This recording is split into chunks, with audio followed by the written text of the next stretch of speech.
So yeah, I broke a nail with a steak knife. So the first step is going to be to just take off the polish using the flake off. Then I'm going to use Clearly Frisky and a little bit of a tea bag to patch up the nail, and then I will paint it again. So I will show you step by step as I go. All right, so makeup, hair, not done. So we're gonna keep this down here. So I just wanted to show you how the flake off works. So with the flake off, you have to put like a good amount. Like this isn't like the nail polish where you're gonna skim, right?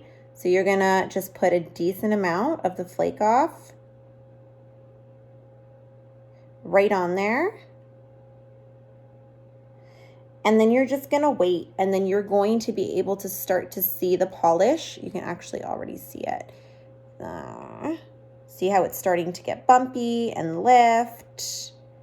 And I will show you how it looks after a couple of minutes. Okay, so here I am just a couple of minutes later, and there is the polish. I have not done anything to it.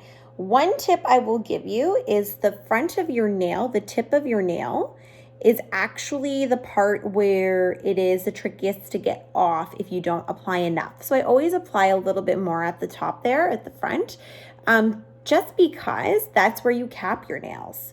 And that's what you want. You want that part to be a little bit stronger so that your polish doesn't start lifting off. So then you just literally, look at this.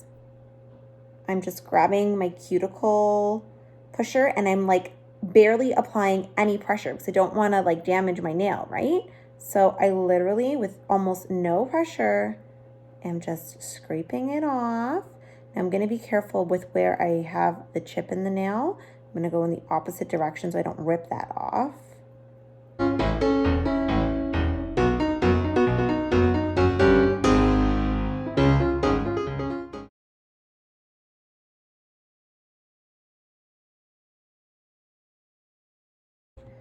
Okay, so all I've done so far is apply a thin coat of Clearly Frisky, and I have cut up a little piece of the tea bag to be a lot smaller.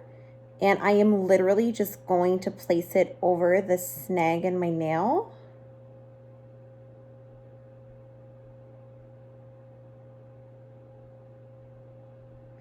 And I'm just gonna push it down with the cuticle pusher to make sure I get it right on the right spot.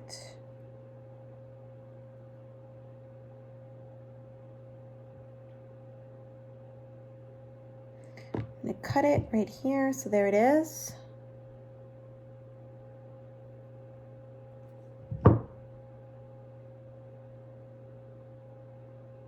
Okay, so there it is. It's just patched up.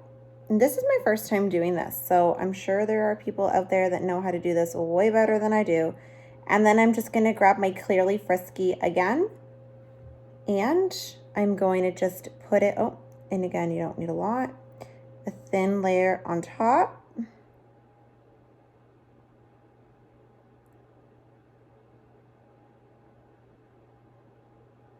Remembering to cap. And I'm going to put it in to cure. All right, guys, so here it is.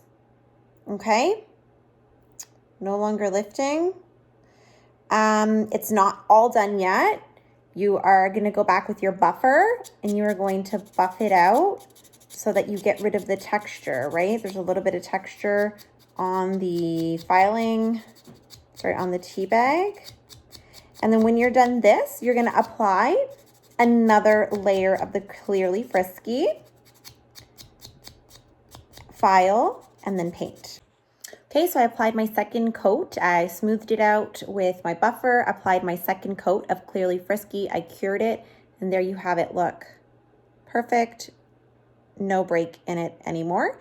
Now I can just take my eye pink and finish it off.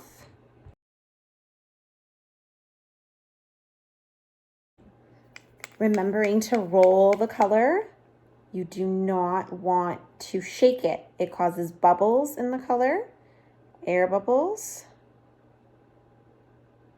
So, and you really need only very thin coats.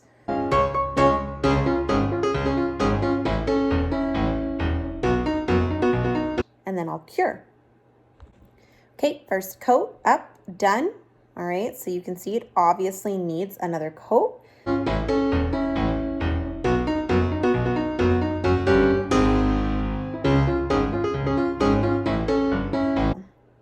Again, and a cap. And there you go, cure. All right, there it is, all done, no longer broken. Guys, this stuff is the bomb, legit.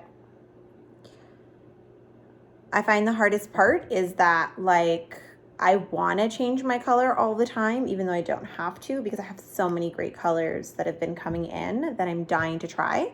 But if I could say one thing, is that I think that the Clearly Frisky is an essential. You can even do nail building with the Clearly Frisky, which is like essentially making a fake nail, like a fake tip on yours. And I will try that another day, but not today. There you go. All done.